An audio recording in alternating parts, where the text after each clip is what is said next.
which like bad because I'm already like halfway through the Brit. No, I think I'm like 45% of the way through the Brit. So this is the first book that I'm reading. So my two people that I got for it were Cynthia and Nikki. And so from Cynthia, I asked for Captor Captive, and from Nikki, I asked for Second Chance. So I'm just reading the Brit first, which was Cynthia's, because this one is longer, and it's also one that I've had on my TBR for years. I had this back when we did the Twisted and Taboo readathon. This was my like Mafia and Captor Captive like bingo board pick.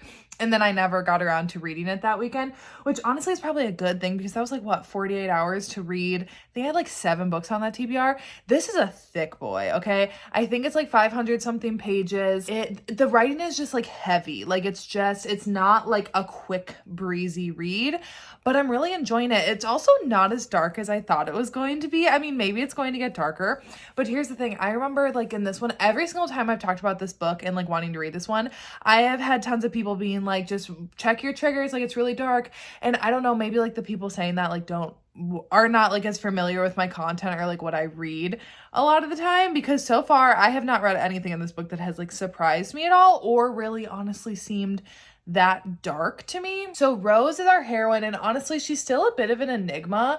I mean, we know that she has a son, but I was thinking like, oh, was Danny's dad the dad of her baby? Because like back when we get the flashback of Rose giving birth, the guy who like takes the baby has the like snake ring, and it's common and like it's noted in her POV that she'll like never forget watching like her baby wrap its hand around that ring or something.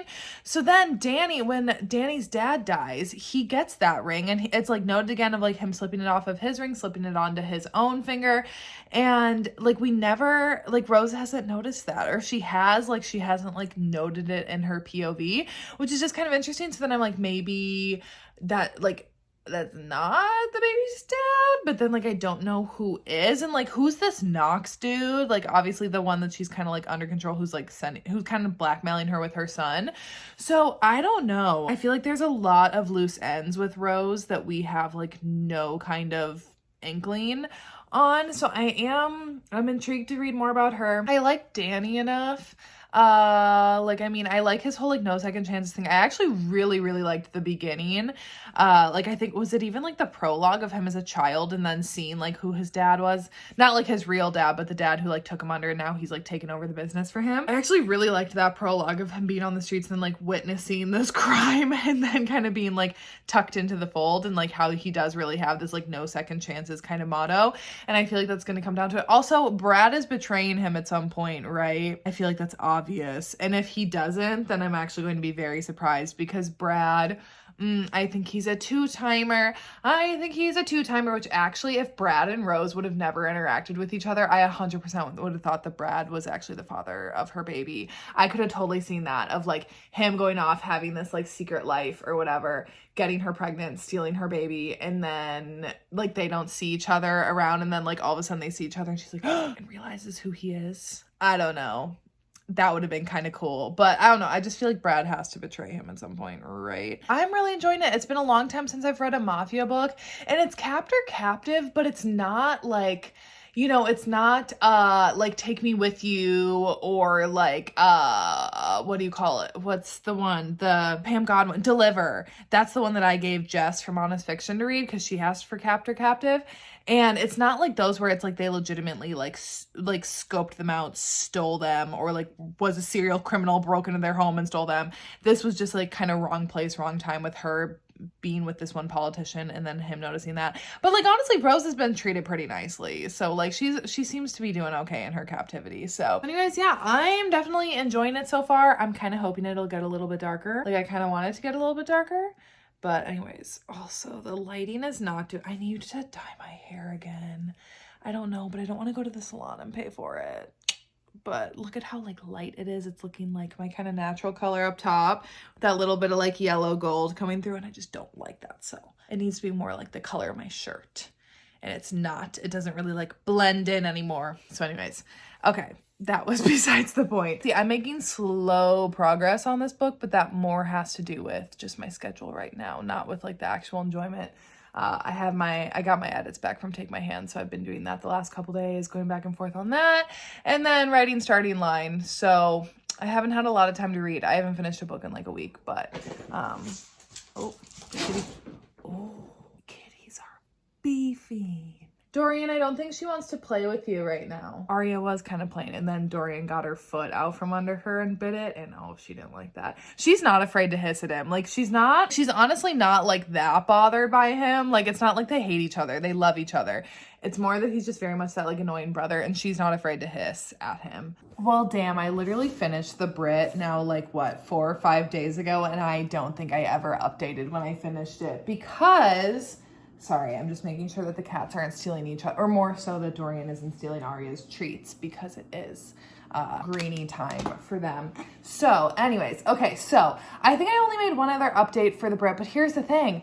Once I hit a stride with that book, I couldn't put it down, and I literally didn't stop. So I don't even remember the last time that I updated, but I will say I hit the same kind of wall that I hit with like every single captive book that I read. I always hit a point, and it's always like around the 30 to 50% mark that it drags for me. Because here's the thing, I think because obviously the initial like captive taking is over from the beginning, and the beginning dynamics are done playing out, and like all of the groundwork is set. But then also there's not like, she's not getting released. They're not really going anywhere. They're not really doing anything yet. He's not setting her free. She's not running away. There's nothing like that happening. Like every single captive book, I feel like it always is a drag in that part, and not to like the fault of the book or the writers or anything. I just feel stuck. I feel stuck along with the captive in those parts of the book. I felt that same thing with this one.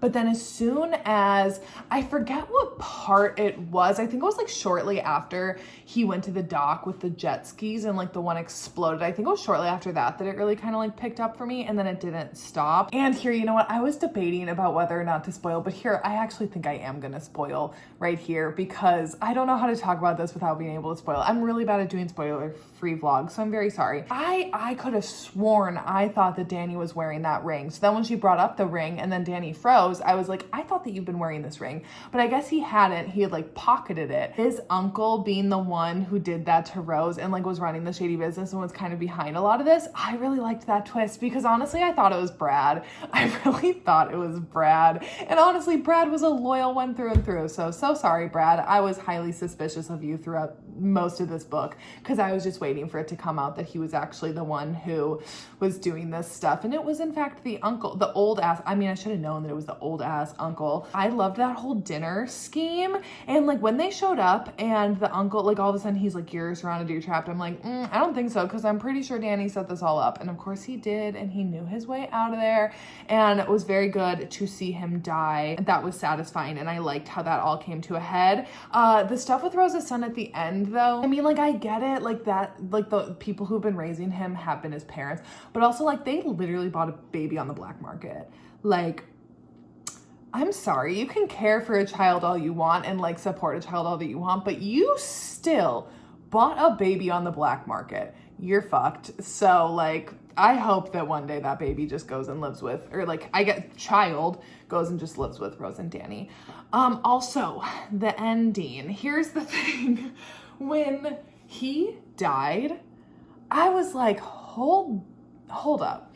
Because I always know, like everyone always comes back to life, right? And I really love like a tragic ending. So I was kind of like, oh wait, I'm kind of on board with this. But I had to sit up in bed and I was like, is he actually dead here? Because I was like, I don't think so, because I thought this was a romance. But then I started thinking in my head of every single time that people have said that like, oh, this book is so dark, like definitely check your triggers. Like I was starting to be like, maybe he actually did die. And then I was getting kind of excited. And then I'm like, wait, I want to go back to their last time together, because I feel like I didn't appreciate it enough then. And I was kind of getting a little jazzed about that. And then like when they ID'd the body, or like Brad went and ID'd the body, and they had although the funeral, I was like, okay, but he literally had a fake funeral for his dad, so like I feel like this could also be fake. But then it was like the more time that went on, I was like, I don't know. But still there was always that bit in the back of my head after he had said that he had told Brad that he was like, do you ever think about getting out? And he was like, I want to get out then. when that all happened, then I'm like, I think he actually did fake, did he fake his death to get out of everything? But then also that was a very convincing fake death, being dragged by a boat and being shot in the back and then falling into the water, and that's how you pretend to die. Wow, I feel like there are easier ways to do that. I mean, I know that he didn't set that all up, but still, like, that was wild. But that was a really good scene. I liked that scene as a whole. And then him popping up at the very end, I was like, of course, yeah, he's not gonna be dead. But one day, I'm gonna write a book where they will actually be dead. They will, in fact, be dead. This will be no After the Fall, no The Brit. It will be dead. But anyways, that is not this book. But I overall really enjoyed this book a lot. Minus like that part in the middle that dragged for me, which, like I said, even Take Me With You, that was on my top 10 of last year, I hit a point in that book where I was also dragging with it. So it's just more the trope for me that I feel like I'm always going to hit a lull with it. But this was really good. I really liked it. And I hadn't read a Mafia book in a long time. And I just really liked Rose and Danny's connection. I really liked them a lot. So I just like to push and pull a lot with each other, which is just fun to read. Next up, I have When the Stars Fall by Emery Rose. I don't know when I'm going to start that, but I still have I think I still have like 12 days until this vlog has to like actually go up. So I'm feeling good. I think I'm going to read like another book in between, just that way I have like a choice of something to read before then I read When the Stars Fall. So anyways, I'll check back in though when I do start that. Okay, I was set to do a check-in for when I hit part 2. That was like when I'll do a check-in. But I'm finally so comfortable that now I don't feel like getting up. So this is the situation for this check-in because I don't care. I just got to part 2. So I'm now officially 50% through When the Stars Fall by Emery Rose. And I have a lot of thoughts because, first of all, the beginning of this story, like that first initial chapter, or even maybe it was like the prologue, sucked me in immediately. I'm like, I am so excited for these two. That then to be jostled back to when they are like in 4th grade, it was kind of hard to get into the rhythm of it then. However, I will say that I think that's necessary. I'm not the biggest fan of when books go all the way back to childhood. I think the only one that I've really loved that did that was Where the Mountains Meet the Sea.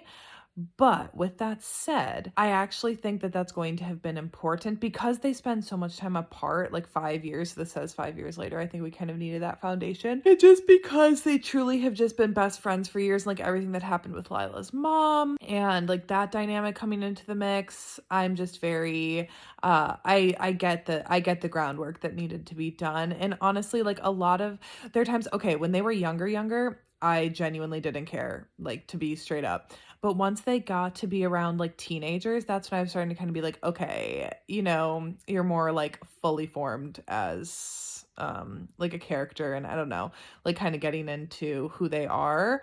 And I did really like that. And I just really feel like this is going to be heartbreaking because genuinely, I love the love that these two have for each other and how they've already been through so much. And they like, where I left off, they literally just said goodbye to each other, and knowing where we're headed in the future down the line because of that prologue, I'm ready for it. I'm also making very slow work of this book. Not because it's not good. I just like have been really unmotivated with reading. It's like 5 or 6 days into March and I have not finished a single book yet, but I have a feeling like that this last half of this book is gonna fly. I've just been feeling unmotivated in general this week, straight up. I have been unmotivated with writing, with finishing up the formatting and everything for Take My Hand, and with reading, but we're getting stuff done. And I am really liking this, and I think it's headed towards some emotional devastation, which I'm excited for. Okay, I'll at least stand or sit up for this check-in because I think I'm now at like 75%. Again, I was like, maybe I'll stop and do a check-in after part 2, but I, once again, was still in the same position as I was as the last check-in. I'm like, I'm not going to make both of my check-ins from me laying down on my couch. And also, I was too into it. I couldn't stop. So that entire second part was brutal. And I'm actually so glad that we had all of the foundation from part 1, not because it would have been easy to just be like, why are you two even together? Like, why are you bother fighting this? Because you can tell that like the love that they have together, and truly that like Jude was struggling so hard. And it's not like you ever wanted Lila to turn her back on him at all, and she never did. But truly, like, having all of that foundation from their relationship just made it, like, all the more heart-wrenching, because you just know who Jude used to be and how he used to, like, be with Lila, and then seeing who he is now. It's just like, oh, he was such a shell. Ugh, I loved part 2, to be honest, because I like that emotional destruction. Part 3 now. I don't know how I feel about her and Brody having a kid together. I mean, I know that they're not like romantic or anything, but it sounds like it was a one-time thing. And then they have their son and they co-parent really well together. And also Jude coming back, and like he's obviously in a better place in his life, but also him being angry at Lila. I'm kind of like, I don't really know if you get to be angry, but I mean, we'll see. I'm wondering, like, he said that he came back for her, but like she doesn't know that, and like we don't know that, so I don't know what the circumstances were when he did come back for her. But also just seeing that like she's never forgotten him. I don't know. There is just something about like a person that you just think is going to be your everything, and then they're not in your life anymore. And then there's always like, I feel like there's always gonna be that small part of you that wonders, and like that first love kind of like thrown in the mix here. Stop it. I am obsessed with it. And I'm genuinely really loving this book. Like, I would say right now, what is it? I don't know what they see. Oh, I think there's something outside on the outside screen. Okay, at least it's not on the inside, because I don't like spiders. Anyways, all of that to say is that I'm loving this book. Like, I'm loving it now. It was kind of a slow start for me, but also I do think that has just been like my mood this month. I have not been like motivated to read literally at all, but now I'm like invested in this story, and I cannot wait to see how it ends. They're not old. We are investigating. Anyways, I'm making dinner quick. If you can see the timer before me, yes, it is in fact 4:04. But I have a friend's birthday / housewarming party tonight, so I need to go over there and help with like getting the vibes going, I guess. I hate myself. I haven't even started drinking yet, I promise. So I'm just quick making a little cacio e pepe for dinner and having a little Hawaiian roll with some balsamic glaze. I finished When the Stars Fall. Here's the thing, part 2 is still my favorite out of all the parts. That's probably fucked up of me. I know. I don't care. I loved part 2 the most. But I did genuinely feel like Jude and her name's not Rebel, Lila. I did actually feel their like connection getting back together. I know, no, balsamic isn't for kitties. Anyways, I really felt the connection of them getting back together. I really enjoyed it. Did it need to be as long at the end as it was? I don't personally think so, but it's okay. You know, for me, I am just never about seeing the couples live their like happily ever afters. You know, I'm normally like, it can be implied. I don't really care. I do wish that we got more of their vows for their wedding. Like his vows specifically, we didn't get any of his vows. It was just like I told her that I loved her, and I was kind of like, say more, Jude. But anyways, I loved it. I'm glad that they got their happily ever after. And I'm glad that I read this, because honestly, I wouldn't have probably picked this one for myself just strictly on the fact that it is a military romance. I actually really enjoyed it a lot. So they were both a win. Okay, I actually need to get going because I took too long getting ready. But I did finally get my roots done. So I'm feeling good tonight because I'm feeling 27 again and not like 55 with all of my gray hair that I had coming in. Not that there's anything wrong with 55. I just don't want to have more gray hair than my mother does. All right, check out everyone else's vlogs. Bye.